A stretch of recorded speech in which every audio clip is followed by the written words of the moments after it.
ಕರ್ನಾಟಕ ರಾಜಕೀಯದಲ್ಲಿ ಈಗ ಮತ್ತೊಂದು ಹೊಸ ಕುತೂಹಲ ಶುರುವಾಗಿದೆ. ಸಿದ್ದರಾಮಯ್ಯನವರ ಸರ್ಕಾರದಲ್ಲಿ ಸಭಾಪತಿಯಾಗಿದ್ದ ಯುಟಿ ಖಾದರ್ ಈಗ ಮಂತ್ರಿಯಾಗಿ ಪ್ರಮಾಣ ವಚನ ಸ್ವೀಕರಿಸಿದ್ದಾರೆ. ಹಾಗಾದ್ರೆ ಖಾಲಿ ಇರೋ ಆ ಪ್ರತಿಷ್ಠಿತ ಸ್ಪೀಕರ್ ಕುರ್ಚಿಗೆ ನೆಕ್ಸ್ಟ್ ಯಾರು ಬರ್ತಾರೆ? ಹೈಕಮಾಂಡ್ ಲಿಸ್ಟ್ ನಲ್ಲಿರೋ ಆ ಮೂವರು ಸೀನಿಯರ್ ಲೀಡರ್ಸ್ ಯಾರು ಅಂತೀರಾ? ಬನ್ನಿ ಹೇಳ್ತೀವಿ. ರಾಜ್ಯದಲ್ಲಿ ಡಿಕೆ ಶಿವಕುಮಾರ್ ನೇತೃತ್ವದ ಸರ್ಕಾರದ 2ನೇ ಹಂತದ ಸಂಪುಟ ವಿಸ್ತರಣೆಗೆ ಕೌಂಟ್ ಡೌನ್ ಶುರುವಾಗಿದೆ.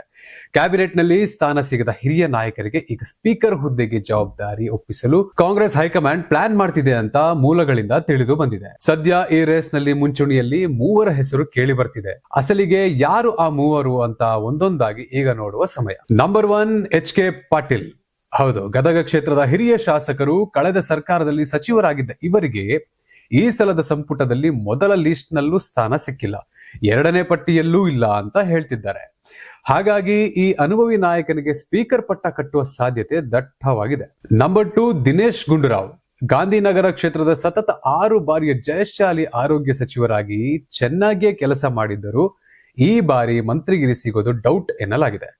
ಹೀಗಾಗಿ ಇವರ ಹೆಸರು ಕೂಡ ಸಭಾಪತಿ ಸ್ಥಾನಕ್ಕೆ ಜೋರಾಗಿ ಕೇಳಿ ಬರ್ತಾ ಇದೆ.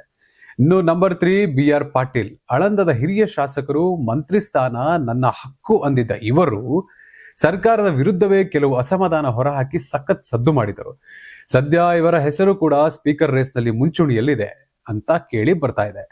ಮೂವರಿಗೂ ಅಷ್ಟೇನು ಈ ಹುದ್ದೆಯ ಆಸೆ ಇಲ್ಲದಿದ್ದರೂ ಪಕ್ಷದ ಅನಿವಾರ್ಯತೆ ಇವರ ಮೇಲೆ ಬಿದ್ದಿದೆ ಅಂತ ರಾಜಕೀಯ ವಲಯದಲ್ಲಿ ಸಖತ್ ಜೋರಾಗಿ ಚರ್ಚೆ ನಡೀತಿದೆ. ಇನ್ನು ಒಂದೆರಡು ದಿನಗಳಲ್ಲಿ ನೂತನ ಸ್ಪೀಕರ್ ಯಾರು ಅನ್ನೋದರ ಬಗ್ಗೆ ಅಫಿಷಿಯಲ್ ಅನೌನ್ಸ್ಮೆಂಟ್ ಸಹ ಹೊರಬೀಳಲಿದೆ ಅಂತೆ. ಸದ್ಯದ ಮಟ್ಟಿಗೆ ನೋಡುವುದಾದ್ರೆ ಈ ಮೂವರಲ್ಲಿ ಯಾರಿಗೆ ಆ ಲಕ್ಕಿ ಚಾನ್ಸ್ ಸಿಗುತ್ತೆ ಅಂತ ಕಾದು ನೋಡೋಣ.